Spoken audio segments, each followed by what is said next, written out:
Hi everyone, you are welcome on my channel Ma Sharde Learning Class. So in this video, we will cover chapter 2nd, linear equations in one variable of NCERT book class 8, exercise 2.2, question number 2. So the question is, the perimeter of a rectangular swimming pool is 154 meter. Its length is 2 meter more than twice its breadth. What are the length and the breadth of the pool? Okay सबसे पहले हम देखेंगे कि एक the perimeter means जो boundary होती है of a rectangular swimming pool की. रेक्टेंगुलर स्विमिंग पूल मीन्स तैरने वाला जो पूल होता है, स्विमिंग पूल. एक रफ स्केच देखिए, ये क्या है? एक रेक्टेंगल स्विमिंग पूल हम इसे लेट सपोज कर सकते हो. ओके, सपोज कर सकते हो. सो ये है. अब ये जो रेक्टेंगुलर स्विमिंग पूल है, इसकी जो पेरीमीटर है, पेरीमीटर मीन्स ये वाला, ये जो बाउंड्री है, ओके, ये कितना है? 154 मीटर है. ठीक है, तो हम यहाँ पे पेरीमीटर लिख लेते हैं, प्रॉब्लम ना हो, याद रहे अच्छे से, यहाँ पे ध्यान देते रहो. सो पेरीमीटर कितना है? 154 मीटर. ओके, देन क्या बोला जा रहा है यहाँ पे? Its length is 2 metre more than twice its breadth. Okay, what are the length and the breadth of the pool? Length के बारे में तो थोड़ा बहुत भी कहा गया है, जैसा भी कहा हमें समझ में नहीं आया, अभी समझ में आएगा. और ब्रेथ है, उसके बारे में तो कुछ कहा ही नहीं गया है. सो हम ब्रेथ को क्या कर सकते हैं? लेंथ क्या होता है? ये होता है. एंड ब्रेथ क्या होता है? ये होता है. सो लेंथ के बारे में तो कुछ कुछ कहा गया है, ब्रेथ के बारे में कुछ भी नहीं कहा गया. सो ब्रेथ को हम लेट करेंगे वेरिएबल से. ठीक है, सो यहाँ पे let breadth. Okay, so let breadth be y metre. ठीक है, हम लोग ब्रेथ को वाई मीटर कह सकते हैं. ठीक है, अब लेंथ क्या बोला जा रहा है? Its length is 2 metre more than twice its breadth.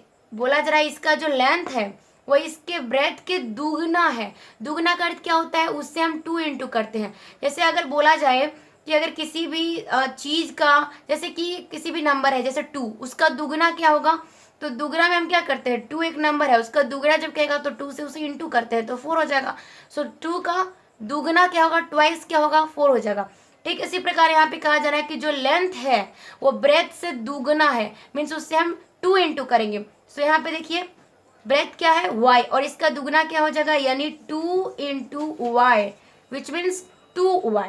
Okay, 2y ही नहीं है, सिर्फ ट्वाइस ही नहीं है, बल्कि 2 मोर देन भी है, उससे भी 2 ज्यादा है. ट्वाइस करने के बाद जो नंबर आया उससे भी 2 ज्यादा है. सो हम ज्यादा है यानी प्लस, कम रहता है यानी माइनस, ज्यादा है यानी प्लस, और कितना ज्यादा है? तो 2 ज्यादा है. ठीक है, 2y प्लस 2 मीटर हो जाएगा लेंथ.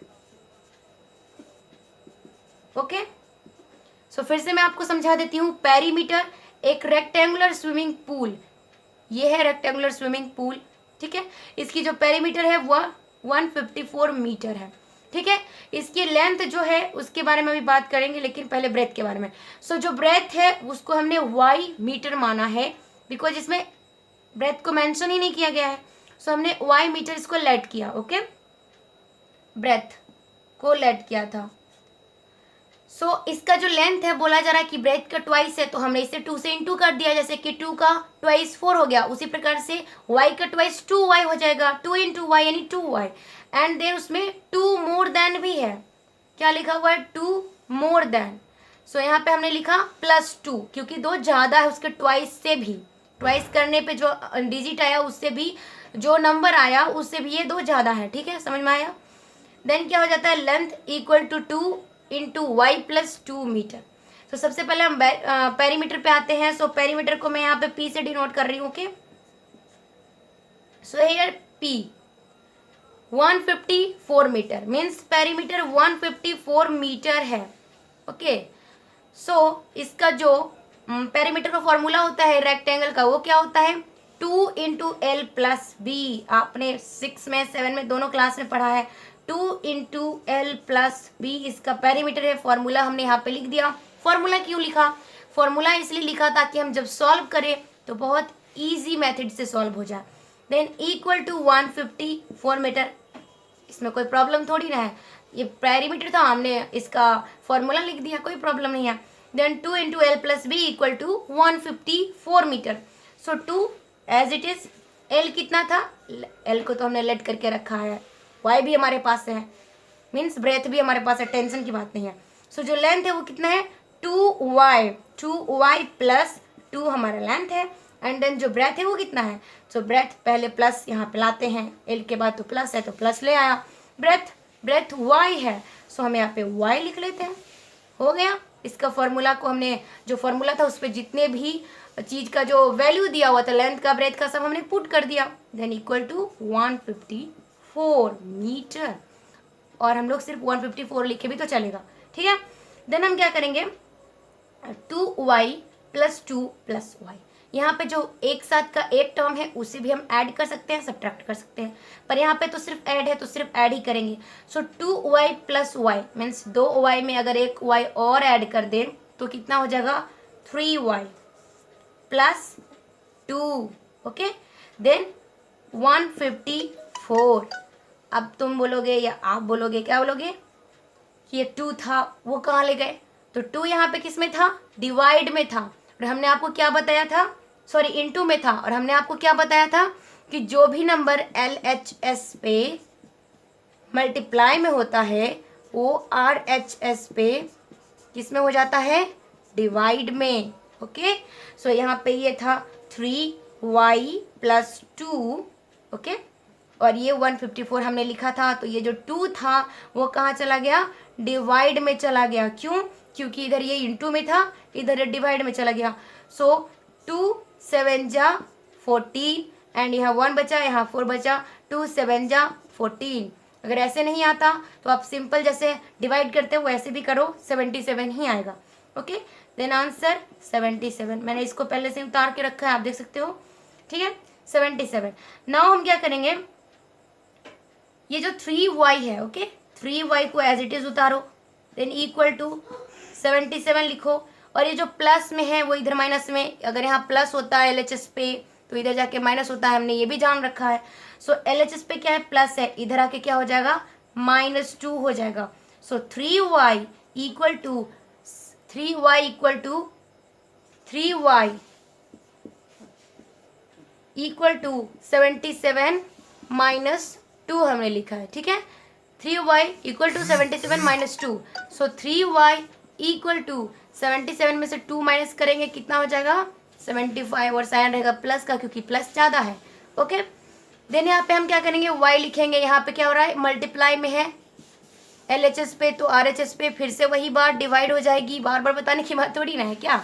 सो ये 3y था, सो हमने y को यहाँ पे एज इट इज उतारा, एंड 75 यहाँ पे लिखा, एंड ये जो 3 था वो इधर डिवाइड में, क्यों, हमें तो पहले से पता है कि डिवाइड ही होने वाला है, ठीक है।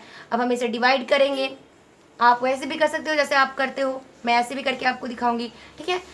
सो 3 2 जा 6, एंड यहाँ पे 1 बचा और यहाँ पे 5 है, यानी 15। सो 3 5 जा 15, y इक्वल टू, ठीक है, 3 5 जा 15 होता है ना, सो हम यहाँ पे 5 लिख दिए थे, समझ में आ रहा है। 3 2 जा 6, 3 2 जा 6, और यहाँ पे 1 बचा और यहाँ पे 5 है, तो 3 5 जा 15, so 25। So y equal to 25, okay, y equal to 25 answer, okay. So हम क्या करेंगे, अब जो ब्रेथ है और लेंथ है उसकी वैल्यू हमें पता चल जाएगी, कैसे पता चलेगी, क्योंकि y की वैल्यू हमें 25 है, ये पता चल गया है। सो सबसे पहले ब्रेथ को क्लियर कर लेते हैं। ब्रेथ का जो वैल्यू हमने पुट किया था वो y मीटर था। सो यहाँ पे y इक्वल टू 25, यानी कि ब्रेथ कितना हो जाएगा, ब्रेथ 25 मीटर आंसर हो जाएगा, ओके, 25 मीटर। और जो लेंथ था वो क्या था, वो था 2y plus 2, so 2 into 25 and then plus 2, कितना हो जाएगा 25 2 जा 50 and plus 2 which means 52। So length का आंसर हो गया 52 आंसर, ओके। हमने क्या किया, जो अब हमने जो ब्रेथ था लेंथ था उससे जब हमें y की वैल्यू मिल गई तो हमने पूरा सॉल्व कर दिया, सो वाई मीटर को हमने क्या किया, वाई का तो पहले से आ गया है value, so y equal to 25 है, हम कह सकते हैं कि 25 मीटर ब्रेथ था, और जो लेंथ था वो कितना था 2y + 2, मीन्स इसे जो भी वैल्यू है उसे पुट किए, y की वैल्यू 25 है, सो 25 2 जा 50 + 2 equal to 52 answer. So length कितना हो गया 25, सॉरी ब्रेथ 25, लेंथ 52, इस तरह से हमारा ये आंसर आ गया 52। आई होप आपको ये क्वेश्चन अच्छा लगा होगा, इसका आंसर भी आपको बहुत अच्छा लगा होगा। So this was question number 2 of exercise 2.2. Next we will solve question number 3 of exercise 2.2. Thank you for watching.